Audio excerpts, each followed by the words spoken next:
여러분들을 보니까 나태주 시인의 풀꽃이란 이제 시가 생각이 나는데요. 매우 짧은 이제 시입니다. 이렇습니다. 한번 잘 들어보십시오. 자세히 보아야 예쁘다. 오래 보아야 사랑스럽다. 너도 그렇다. 예, 끝입니다. 예, 짧지요? 한번 더 읽어볼게요. 자세히 보아야 예쁘다. 오래 보아야 사랑스럽다. 너도 그렇다라는 거예요. 바꾸어 말하면 이렇게도 될 것 같아요. 대충 보아서는 예쁨을 모르고 슬쩍 보아서는 사랑스러운지 모른다. 그렇게도 읽히는 것 같아요. 여러분 주변에 사람을 볼 때 이 시구처럼 자세히 보시고 그리고 오래 보셔서 얼마나 사람이 예쁘고 사랑스러운지 알아가시기를 바랍니다. 우리 한번 볼까요? 옆 사람 한번 보십시오. 예, 지그시 보십시오. 예, 오래는 바라보지 마시고 예, 그래요. 여러분 하나님 사랑도 마찬가지 아닐까 싶습니다. 우리를 바라보시고 그렇죠? 그래서 예쁘다 그리고 사랑스럽다 그렇게 말씀하시는 것 같아요. 여러분 요즘 바쁘시죠? 라고 물으면 이 열의 7분들은 목사님 바빠 죽겠어요 그렇게 말씀하시는 것 같아요. 현대인들은 이 바쁘게 살아야 된다라고 하는 그런 강박증이 또 있는 것 같습니다. 그래서 나는 조금 여유 있게 살고 싶은데 주변 사람들이 그렇게 바쁘게 사니까 덩달아서 그렇게 바쁘게 살아야 되는 줄로 아는 사람도 있을 것 같아요. 여러분 느림을 허용하지 않는 시대가 우리 시대입니다. 그리고 경쟁해서 바쁘게 살아가야 되지만 성공할 수 있는 시대이기도 하지요. 이런 시대에 이 해독제 같은 글이 있어서 하나 소개를 할 텐데요. 이 창남 작가의 글에서 하는 말이라고 하는 에세이인데 제가 이 책에서 한 부분을 좀 발췌해 왔어요. 한번 잘 보시고 한번 들어보셔요. 사는 일에 서투른 것이 좋다. 마음자리에 여지가 많아지고 삶의 자리에 여유가 많아져 좋다. 사는 일에 불편한 일들이 있는 것도 좋다. 불편함을 마음이 받아들이고 불편함에 몸이 익숙해지는 것이 좋다.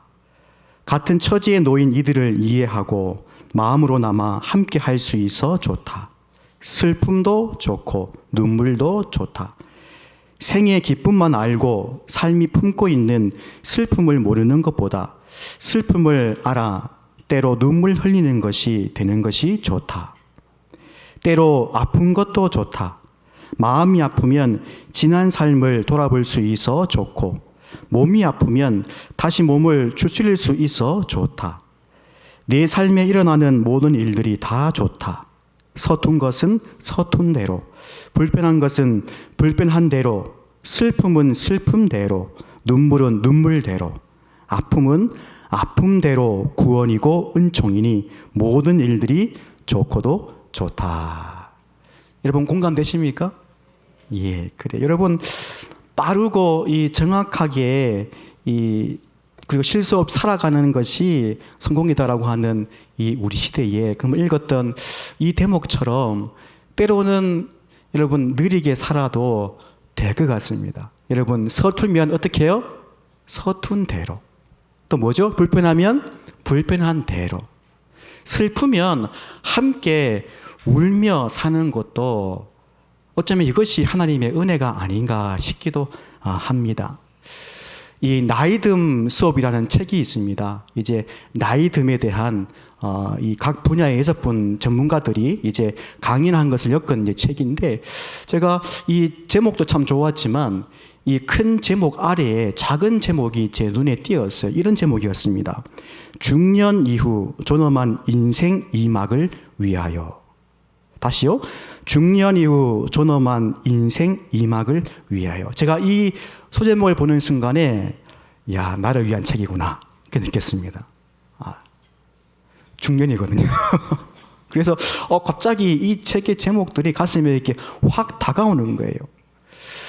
여러분 그 중에서 이 고전 평론가인 이 고미숙 선생의 이제 글이 있던데요. 뭐 이런 내용입니다. 이렇게 말씀드리면 인생 100세에 청춘만을 강요하는 시대를 먼저 꼬집습니다. 비판하는 거죠. 그 다음에 하는 말이 뭐냐면 고령화 시대는 문제가 아니다라는 거예요.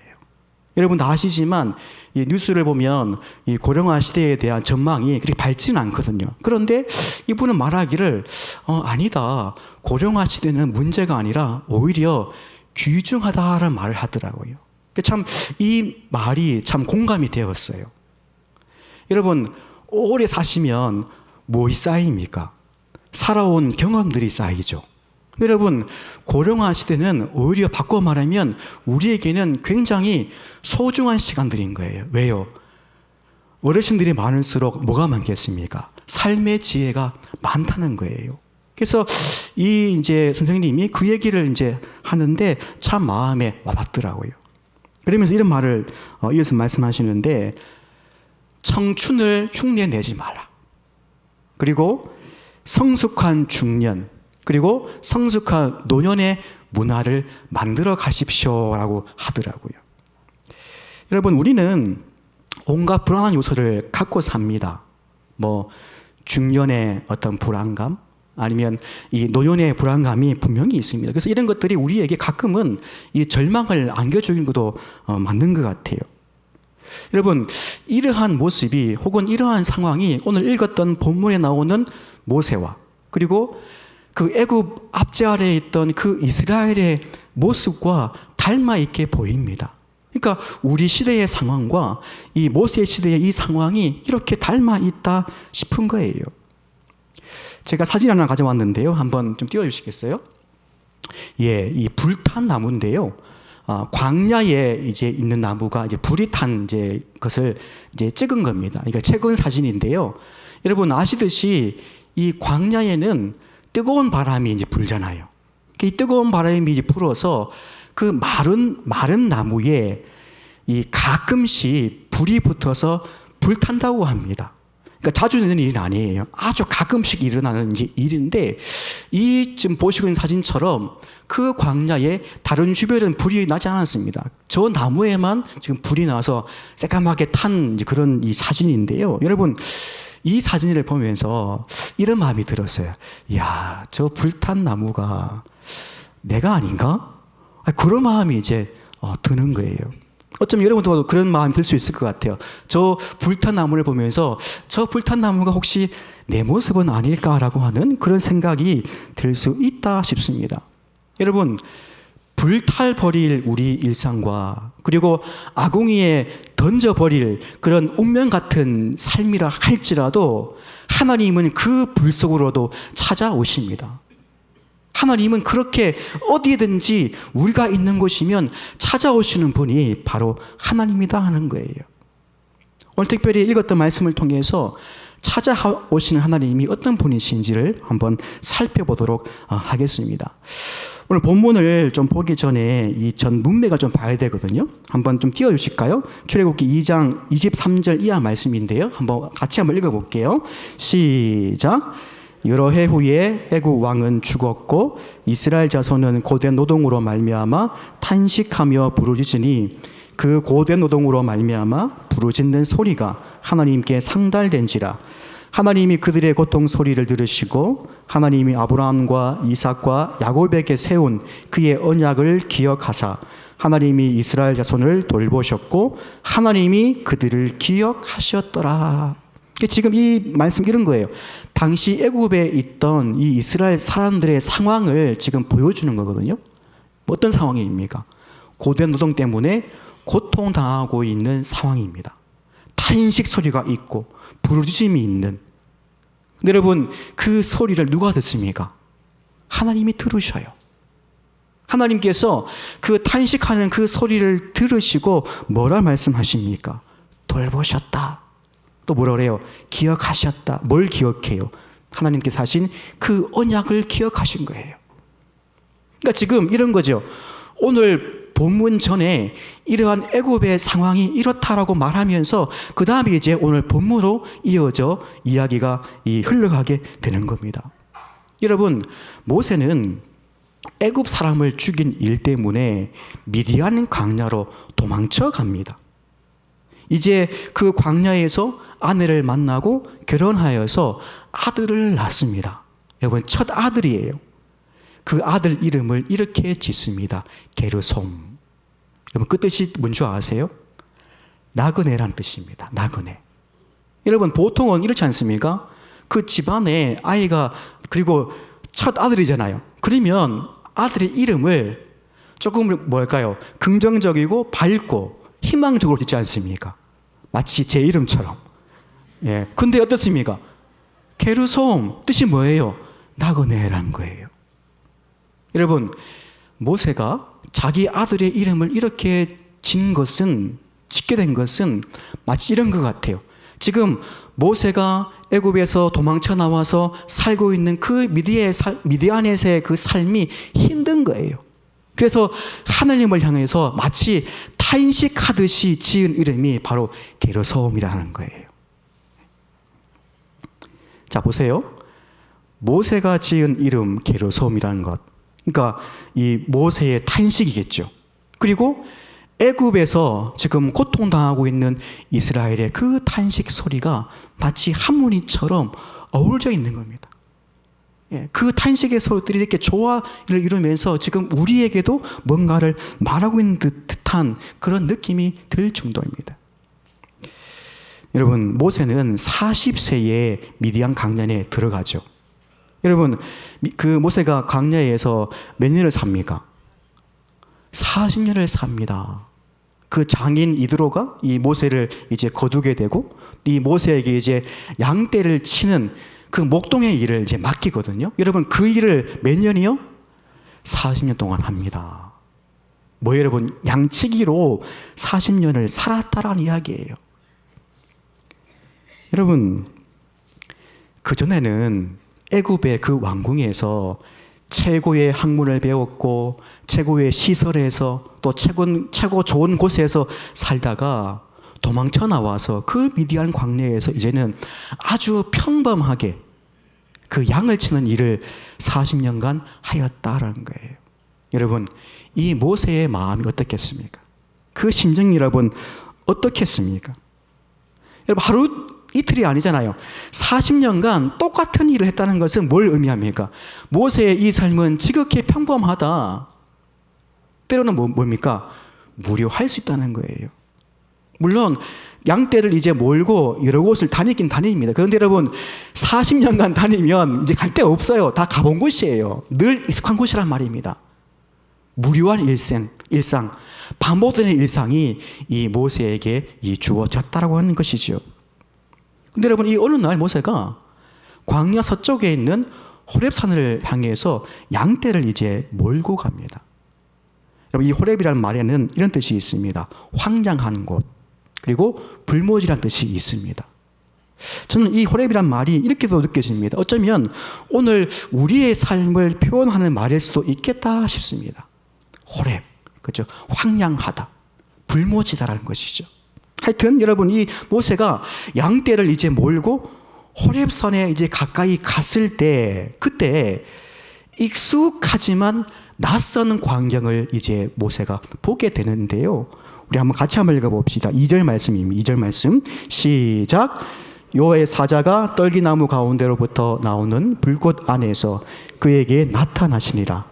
그가 보니 떨기나무에 불이 붙었으나 그 떨기나무가 사라지지 아니하는지라. 여러분 떨기나무에 뭐 붙었어요? 불이 붙었어요. 근데 여러분 타지 않았다라고 해요. 모세가 이 미디안 광야에서 40년 동안 양을 치면서 이러한 광경을 자주는 아니지만 이따금씩 보았습니다. 그 뜨거운 바람 때문에 그 마른 나무에 불이 붙는 광경을 분명히 보았습니다. 익숙한 광경이죠. 그런데 익숙한데 낯선 것을 본 거예요. 그건 뭡니까? 불타지 않는다는 거예요. 마치 이런 거겠죠. 평범한 일상 속에서 신비를 보는 거예요. 그렇죠.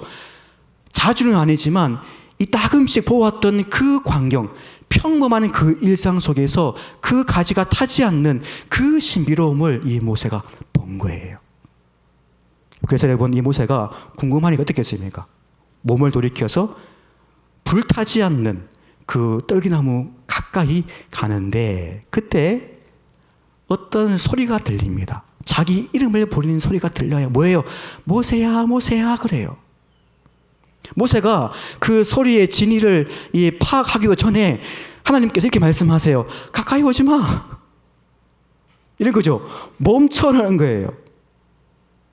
여러분, 하나님께서 지금까지 모세에게 나타나셔서 말씀하신 적이 단 한 번도 없습니다. 지금 처음으로 그의 이름을 부르셨고 그에게 하시는 말씀이 있습니다. 그 말씀이 뭡니까? 오지 마 해요. 아니, 좀 의아해요. 아니, 하나님 처음으로 부르시고 말씀하는 첫 말인데 조금 뭔가 위로가 되고 힘이 되는 말씀을 해야 안 됩니까? 그렇게 생각할 수도 있잖아요. 근데 하나님께서 그 이름을 부르신 후에 가까이 오지 마라고 말씀하세요. 그 다음에 뭐라 말씀하십니까? 내 발에 신을 벗으라는 거예요.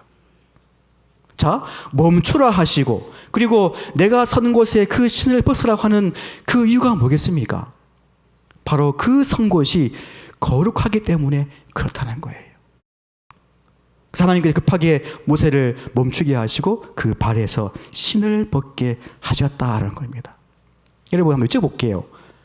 하나님이 계시지 않는 곳이 있습니까? 없습니까? 없습니다. 지금 모세는 지금까지 평범한 그 일상 속에서 하나님의 인재, 하나님께서 함께 하시는 그 신비로움을 보지 못했어요. 그런데 그 믿음의 눈이 뜨이니까 뭘 본 거예요? 일상에서 하나님의 신비를 본 거예요. 여러분, 우리 믿음의 눈이 뜨이면 우리의 평범한 일상 속에 하나님의 임재를 볼 수 있고 우리가 서 있는 곳이 바로 하나님의 임재가 있는 거룩한 곳임을 깨달을 줄로 믿습니다. 여러분의 그 믿음의 눈이 뜨이기를 바랍니다. 여러분, 하나님께서 임재하셨기에 바로 그것이 거룩한 땅이 되는 것인 거예요. 자, 하나님께서 내 발에 신을 벗으라고 말씀하셨는데, 여러분, 물론 이제 그 고대 근동에는 어떤 이 성스러운 곳에 가면 신발을 벗는 게 예입니다. 그리고 이 애굽의 파라오에게 나갈 때 마찬가지입니다. 그 애굽 왕에게 나갈 때도 항상 신을 벗고 나가야 됩니다. 여러분, 이것을 한번 이렇게 이해해 볼까요? 모세가 지금까지 살아온 인생이 80입니다. 그 80년의 그 생활 가운데, 삶 가운데 성공도 있을 것이고 그리고 실패도 있을 것입니다. 이런 것 같아요. 그 성공과 실패의 흔적들을 내려놓으라. 특히 그 실패한 인생들, 실패하는 그 경험들, 그런 경험들을 하나님 앞에 다 내려놓아라. 특히 이 삶에 집착하며 살아왔던 그 집착들을 내려놓지 않으렴 라고 하는 그런 음성으로도 들리는 것 같아요. 내 발에 신을 벗어라. 여러분, 또 이렇게 말해볼까요? 다르게 말한다면 지금까지 살아온 그 삶의 방식을 내려놓고 하나님께서 인도하시는 대로의 그 삶을 살지 않겠니? 라고 하는 하나님의 초대로도 읽힐 수 있다고 봅니다. 여러분, 이 장면은 하나님의 초대예요. 더 이상 살아왔던 그 삶이 아니라 이제 내가 앞으로 너를 인도할 그 삶의 방식으로 살지 않겠니라고 하는 하나님의 초대인 거예요. 여러분이 그 초대가 여러분들에게 있기를 바랍니다. 여러분, 떨기나무를 이제 히브리어로 이렇게 말합니다. 스네라고 그러는데 한번 띄워보실까요? 예, 스네. 뜻은 떨기나무. 이 떨기나무 외에 다른 뜻이 있습니다. 뭡니까? 보잘것없는이라고 하는 뜻이 있습니다. 여러분, 이 의미처럼 떨기나무는요, 가시나무거든요. 그래서 사람들에게 그늘을 내어주지 않습니다. 못 내줍니다. 그리고 목재로도 사용하기가 좋지 않다고 그럽니다. 쉽게 말하면 별 쓸모가 없어요. 빈약해요. 별 이렇게 사용할 수 있는 그런 나무가 아닌 거죠. 여러분, 그 나무에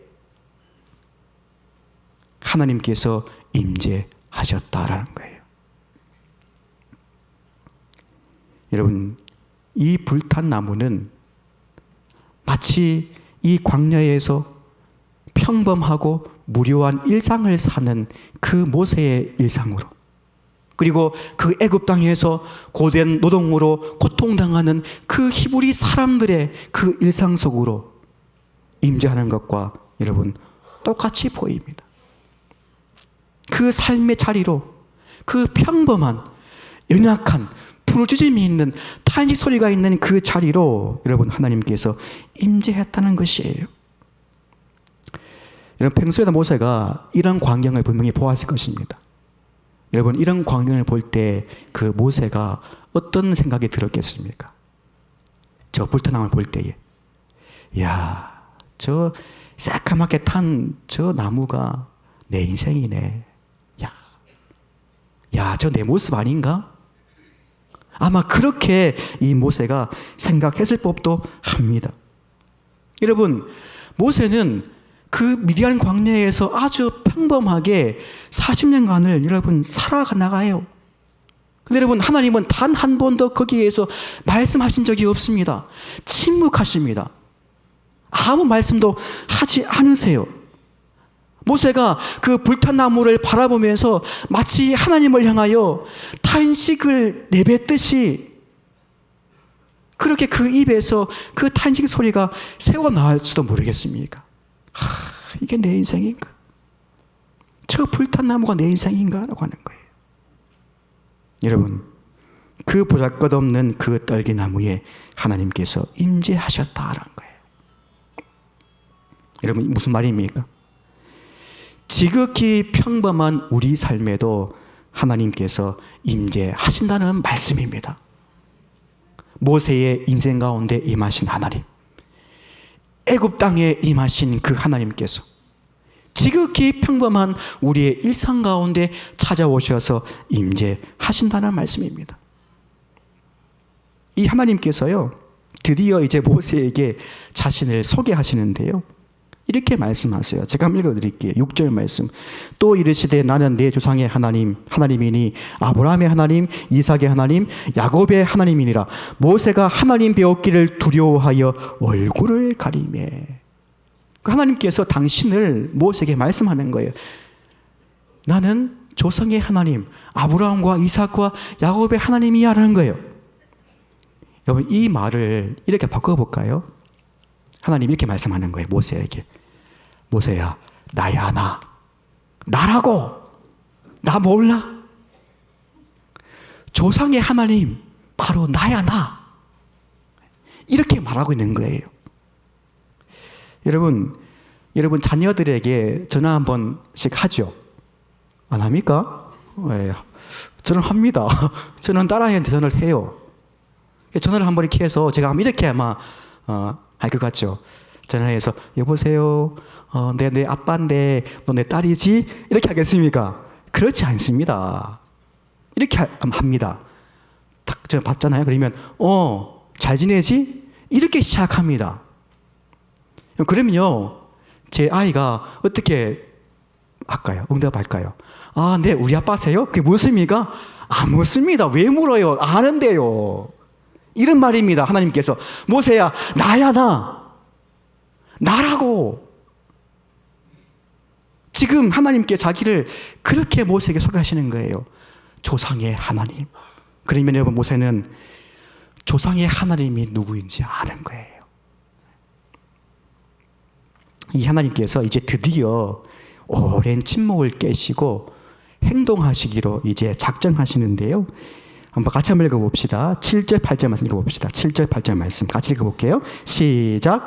여호와께서 이르시되 내가 애굽에 있는 내 백성의 고통을 분명히 보고 그들의 감독자로 말미암아 부르짖음을 듣고 그 근심을 알고 내가 내려가서 그들을 애굽인의 손에서 건져내고 그들을 그 땅에서 인도하여 아름답고 광대한 땅, 젖과 꿀이 흐르는 땅, 곧 가나안 족속, 헷 족속, 아모리 족속, 브리스 족속, 히위 족속, 여보스 족속의 지방에 데려가라 하노라.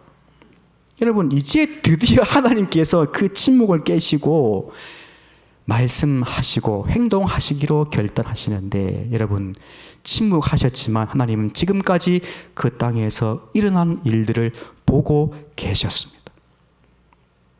보고, 듣고, 알고 이제 때가 되어서 뭐라는 거예요? 내가 내려가서 건져내고 인도하여 데려가려 하노라 말씀하세요. 여러분, 하나님은 행동하시는 하나님이십니다. 하나님의 그 때가 되면 주저하지 않습니다. 하나님의 때가 되면 그 말 읽었던 이 말씀처럼 보고 듣고 알고 이제 내려가서 그들을 건져내고 인도하여 데려가노라. 그렇게 움직이시는 분이 바로 하나님이십니다. 무슨 말씀입니까? 하나님은 역사 속으로 들어오신 분이세요. 저 하늘에서 보고 계신 분이 아니세요. 우리의 시간 속으로, 우리의 역사 속으로 들어오신 분이 바로 하나님이시라는 겁니다.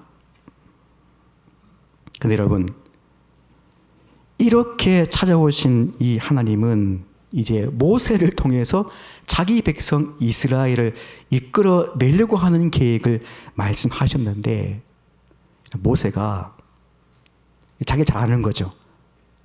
자기는 이 일을 할 수 없다는 것을 알아요. 그래서 이렇게 모세가 말합니다. 11절에 모세가 하나님께 아뢰되 내가 누구이기에 바로에게 가며 이스라엘 자손을 애굽에서 인도하여 내리까? 내가 누구이기에? 여러분, 모세는 너무 잘 아는 거예요. 자기가 할 수 없다는 것을 아는 겁니다. 그리고 갑자기 찾아오신 하나님이 부담스러워요. 더욱이 이 소명 주신 것이 너무 당혹스럽습니다. 그 말하기를 내가 누구이기에? 뭐예요? 나는 못해요, 이겁니다. 여러분, 그런 그에게 하나님께서 이렇게 말씀합니다. 12절 상반절, 하나님이 이르시되 내가 반드시 너와 함께 있으리라. 내가 반드시 너와 함께 있으리라 하십니다. 모세를 부르시고 그에게 소명을 주신 분이 누구십니까? 누구십니까? 하나님이십니다. 하나님은, 모세는 하나님의 그 부름을 받고 그 소명을 받아서 이제 보냄을 받은 자로서의 그 사명을 감당해야 돼요. 여러분, 부름 받고 보냄을 받은 자는 능력이 없습니다. 모세를 부르고 보내시는 하나님에게 능력이 있으십니다. 모세는 할 수 없어요. 그러나 하나님은 행하십니다. 내가 누구인가 중요한 것이 아니에요. 내가 어디에 속했냐가 중요한 것입니다. 여러분들은 어디에 속했습니까? 내가 중요한 것이 아니에요. 내가 어디에 속해 있냐가 중요하다는 거예요. 여러분, 하나님은 평범한 일상으로 찾아오십니다. 가난한 자들의 그 소리를 들으시고 내려오십니다. 그리고 어떤 어려움 속에 있는 그 사람의 신음소리, 고통 가운데 있는 그 부르짖는 탄식 소리, 그 소리를 들으시고 내려오셔서 우리를 찾아오시는 분이 하나님이십니다. 그리고 여러분의 기도를 들으시고 찾아오시는 분도 하나님이십니다. 이 시간을 뚫고라고 하는 찬양이 있습니다. 제가 부르지는 못하겠고요. 한번 읽어드리겠습니다. 한번 들어보셔요. 당신은 시간을 뚫고 이 땅 가운데 오셨네. 우리 없는 하늘 원치 않아 우리 삶에 오셨네. 자신의 편안 버리고 우리에게 평안 주셨네. 가장 낮은 자의 모습으로 우리 삶에 오셨네. 하나님, 우리와 영원히 함께 하시네. 꿈없는 우리에게 그 나라 보여주시네. 연약한 자들의 친구가 되어주시고 힘없는 우리 인생을 위로하시네. 당신은 시간을 뚫고 이 땅 가운데 오셨네. 우리 없는 하늘 원치 않아 우리 삶에 오셨네. 자신의 편안 버리고 우리에게 평안 주셨네. 가장 낮은 자의 모습으로 우리 삶에 오셨네. 여러분, 하나님은 이렇게 우리의 평범한 일상으로 찾아오십니다. 하나님은 보고 듣고 알고 계시고, 그리고 내려가서 건져내고 인도하여 데려가실 것입니다. 여러분, 그 하나님이 우리 하나님이십니다. 기도하겠습니다. 하나님께서 우리 하나님 되셔서 참 감사합니다. 어렵고 힘든 삶을 살아가는 우리 성도들의 그 기도 소리를 들으시고 내려오셔서 찾아와 주시옵소서. 예수님의 이름으로 기도합니다. 아멘.